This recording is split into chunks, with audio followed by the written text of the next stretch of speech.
I, 24, female, got married to my boyfriend of 5 years, Mark, 25, male, 2 weeks ago. I've known his family and most of them like me. Even my mother-in-law, Julie, 47, used to like me until we told her that we won't be living with them after our wedding. I don't know why it came as a shock to her that we didn't want to move into my in-laws' place after marriage since we'd always lived separately. Mark and I got an apartment right after college ended, and that's how we've been living for 5 years now.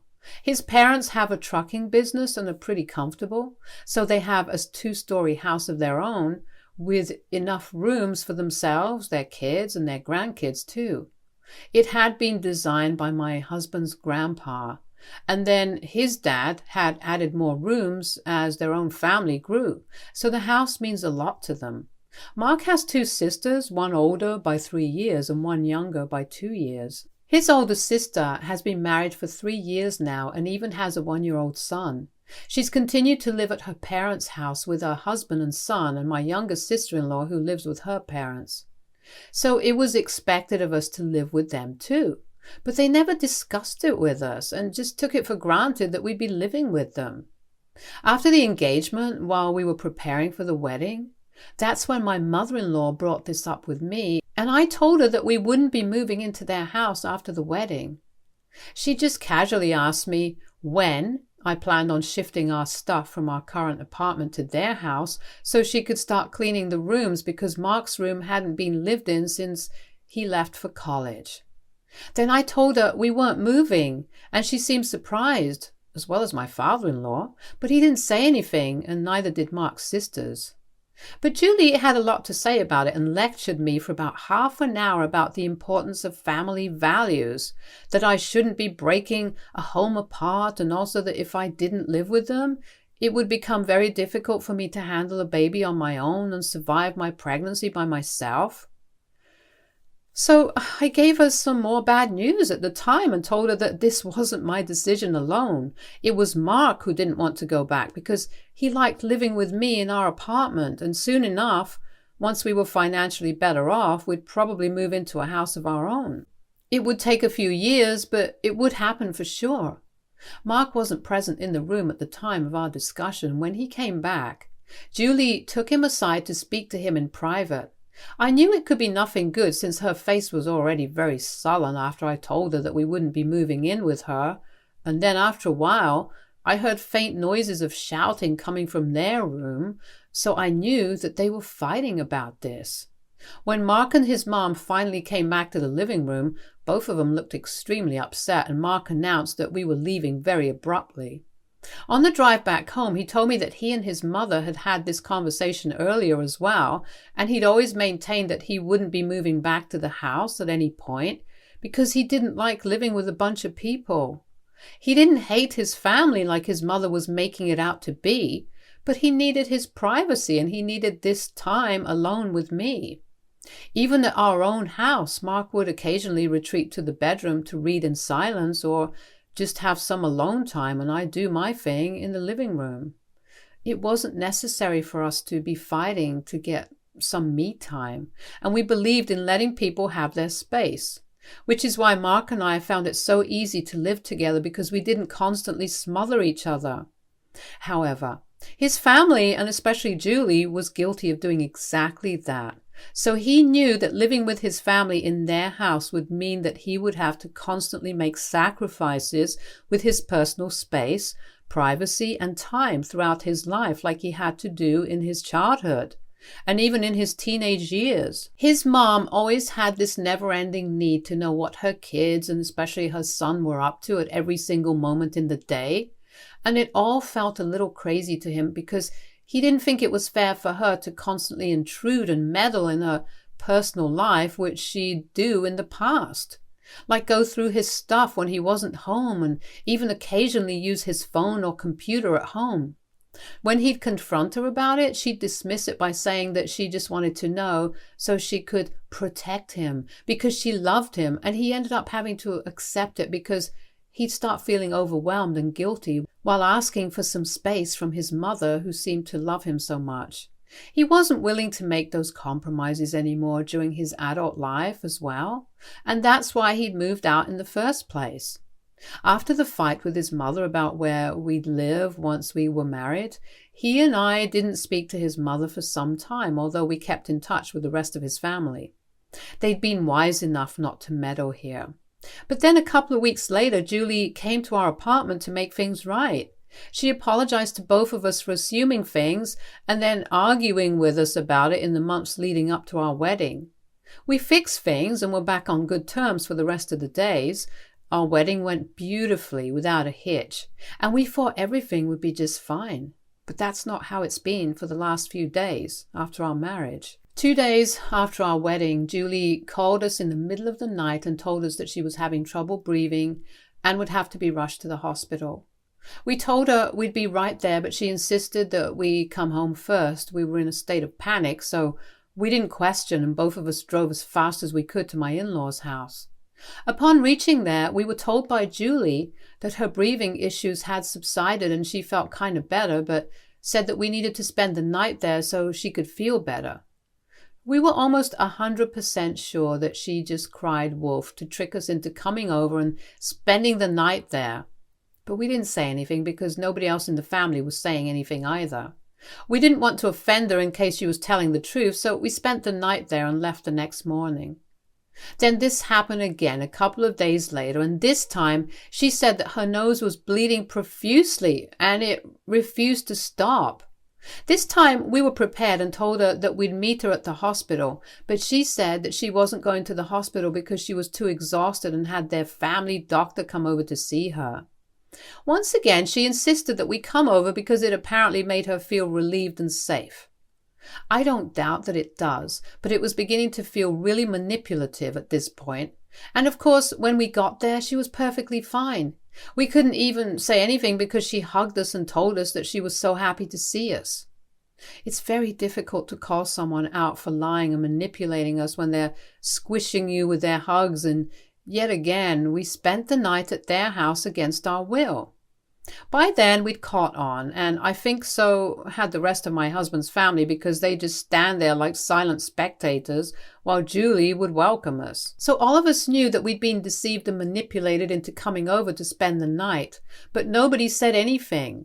We knew we were being pushed into doing something we didn't want to do, and eventually this would mean that she'd bring up the topic of moving in with her. So we needed to put an end to this. So when 3 days ago she called us up yet again, I convinced my husband to let it slide and switched off our phones so she couldn't contact us. Unfortunately, we'd forgotten that there was nobody at home that night, and Julie actually was on her own. Her daughters and their families were out of town attending the wedding of one of their friends, and her husband was working late. She called us half an hour after midnight, and that's when we turned off our phones and gone to sleep. We didn't find out until the next morning what had really happened, and this time something actually had taken place. But we hadn't been there to help her out. The next morning when we woke up for work, we turned our phones on and saw about 12 texts from my mother-in-law and father-in-law. My mother-in-law was requesting us to come by because she'd apparently skidded and fallen off the stairs. She couldn't get up because her ankle was all twisted, but thankfully her phone had fallen just a couple of inches away from her, so she was able to grab it to call us. She tried to call her husband first, but he hadn't answered, so then she called us. I don't understand why she didn't just call 911 first, but I didn't say that to anyone because Mark's really upset, and so is my father-in-law. He texted us this morning to tell us that he was disappointed in our behavior, and a bunch of other texts telling us that we needed to be a little more grateful that we had such a loving person in our family, even if it meant having to put up with her overbearing nature. When we found out that she'd fallen and hurt herself, we rushed over to their house, where she was, out of guilt, and there we first ran into my father-in-law, who was very annoyed with us.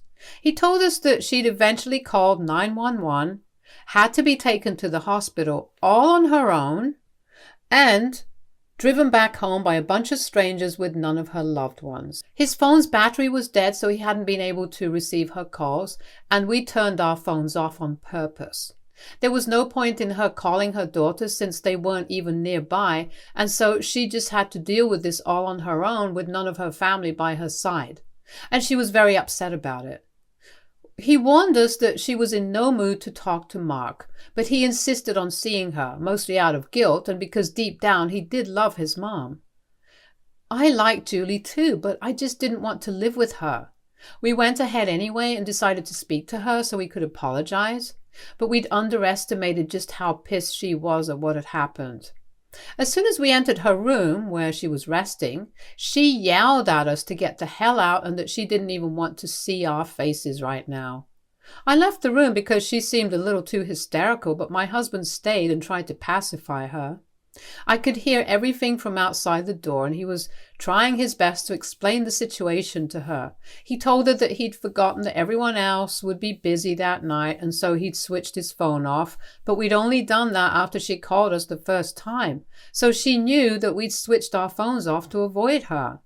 She brought that up to argue, and so Mark was forced to confront her about the previous times that she'd called us urgently, even when there had been no medical emergency at all. He told her truthfully that this time we'd actually believed that there was no problem like the other times, and so we ignored her calls and went to sleep. Now that the truth was out, we expected her to at least acknowledge it and own up to it, but instead she lashed out at Mark even more for questioning the truthfulness of her previous claims that she was sick and needed us to be there for her. She told him that he'd failed as a son and even told him that she was going to sue him. At that point, I felt like it was necessary for me to defend my husband because it wasn't fair for her to put all the blame on him when she had also played a part in creating this situation. I went back into the room and tried to tell her as calmly and politely as I could that if she hadn't cried wolf and manipulated us the first 2 times, then maybe we wouldn't have doubted her this one time when the emergency was genuine. I didn't want it to come off like I was blaming her for this situation, even though it was partly her fault.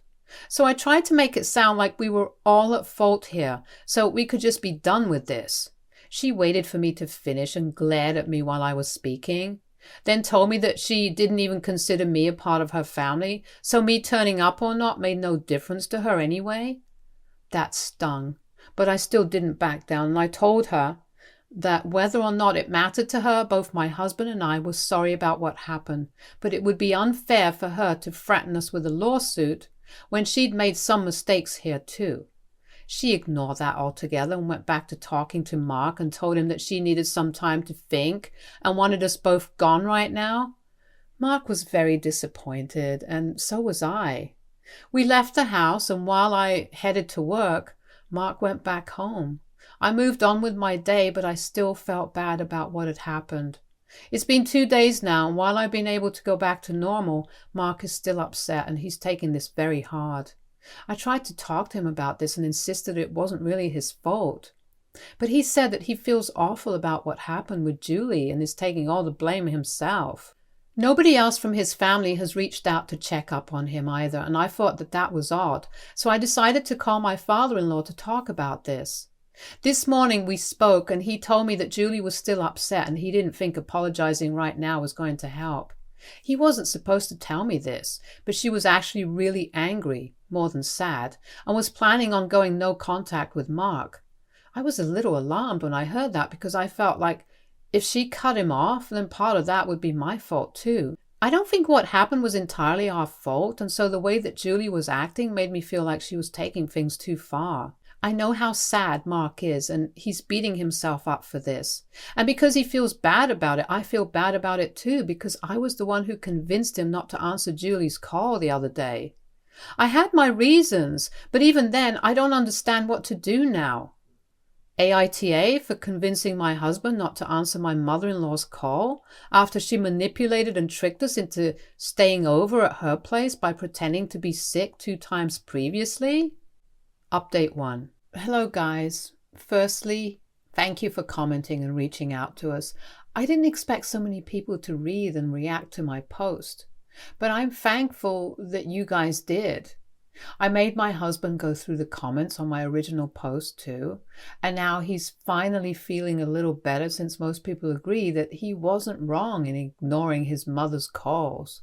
She'd already lied to us twice, and we hadn't said a thing, so of course, what else were we supposed to think? As for the lawsuit, we're not too worried, and I'm 100% sure that she was bluffing to scare my husband. Mark's a really sensitive guy, and he can't stand it when people are mad at him, especially when it's people he's close to. So Julie acting this way with him hurt him, and her threatening to sue him for neglecting her made him feel even worse about what had happened. We talked, and he told me that he really thinks that we should have been there, and I agree with him. We should have been there under normal circumstances, but that's the problem. The circumstances were not in Julie's favor, and that was her own fault. She was the one who was crazy enough to lie to us the first 2 times, and that's why all of this happened at all. It's not fair for Mark to take the blame all on himself and for Julie to let him.